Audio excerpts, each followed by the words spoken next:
Hello Kcet champions, a very important update for you guys, especially those of you who have not been allotted with any seat.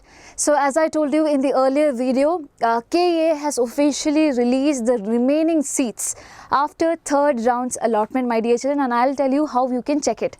So over here you have to go to admissions bar, click on UGCET 2025, and if you go down over here you can see UGCET 2025 remaining seats after third round. Once you click on that, you have certain things. If you click on engineering general quota, you will be able to view a list of colleges along with the courses as well as the number of vacant seats.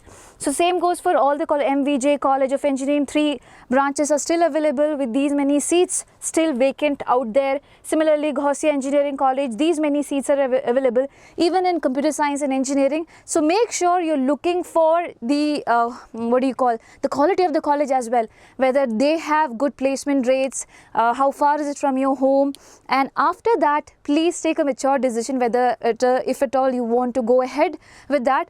And if you want to, obviously you would have to go to the college and look for the admission, and the notice regarding this will be soon published. But until then, make sure you're going through the list properly, and those of you who have already been allotted with a seat, you are obviously not allowed to move out of what you have got and go and search for something else. But for those of you who have not been allotted with any seats, you should definitely refer to this data and go through each of the colleges, my dear children, and see whether it's good or not, and then only make a decision out there. Wishing you all the best, and do not forget to hit the subscribe button for getting all the updates. If at all you think this video was helpful for you in any ways, do not forget to let us know in the comment section. Bye bye, take care.